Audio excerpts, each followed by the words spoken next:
40 years, and it's easy to resolve? Well, once again, let's not speculate. Let's look at the record. Everybody in this room knows the formula for resolving the conflict. It's called the two-state solution. How many people have heard of it? Good. We are, as the young people like to say, on the same page. Once in a while I pick up some of your expressions. Son.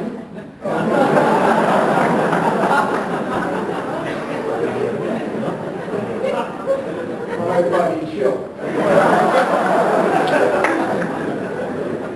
So, what does the two-state settlement mean?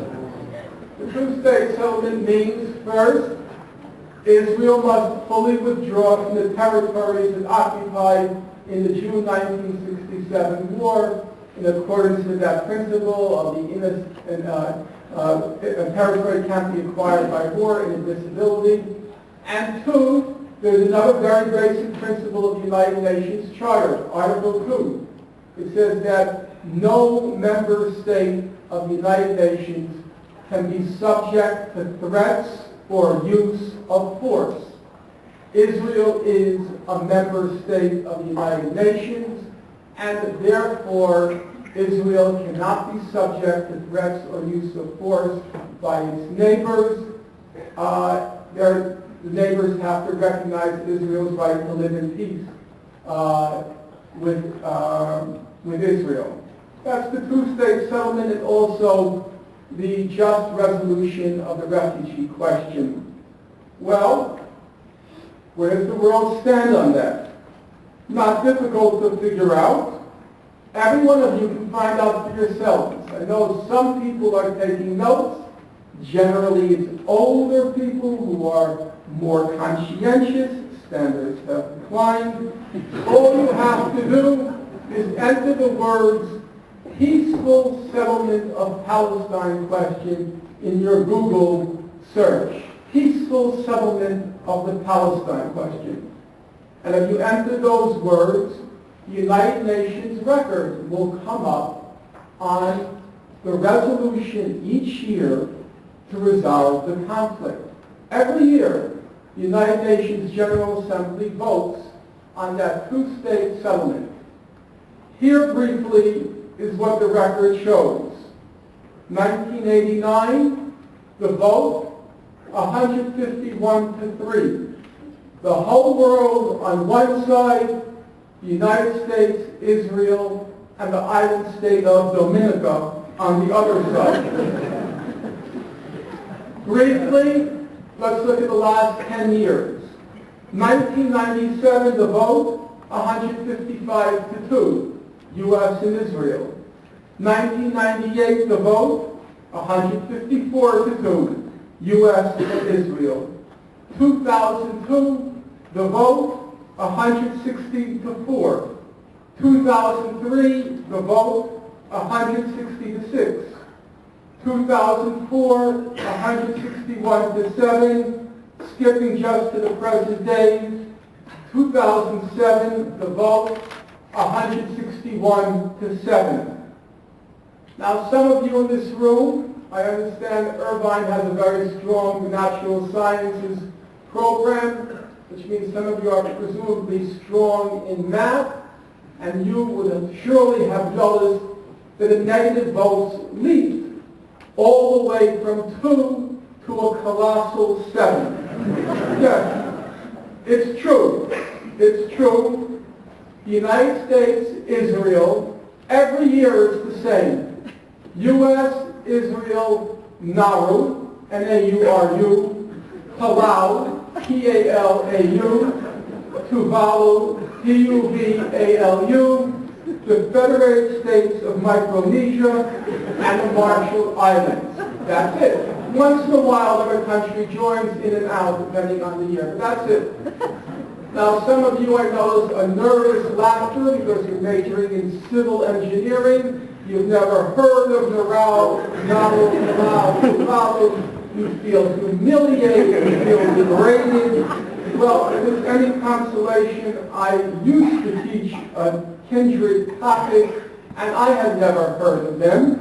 I know we're living politically correct times, but simply it's a factual matter. We can say, objectively speaking, that the combined populations of Nauru, Palau, Tuvalu, Micronesia, and the Marshall Islands, they can fit in the empty spaces in this room. That's it. That's the factual record. And it's been the same. It's a kind of sobering thought.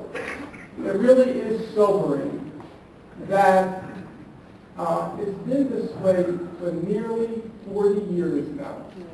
There's no controversy at all about how to resolve the conflict.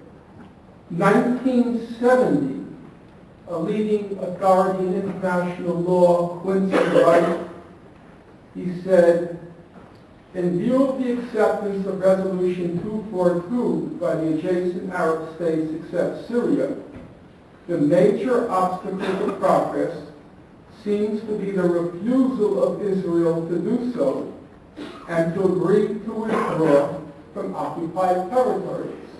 The major obstacle, Israel's refusal to agree to 242 and to withdraw from occupied territories.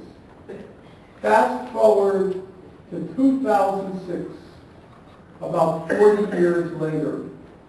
Jimmy Carter writes a book, Palestine, Peace Not Apartheid. What does he conclude?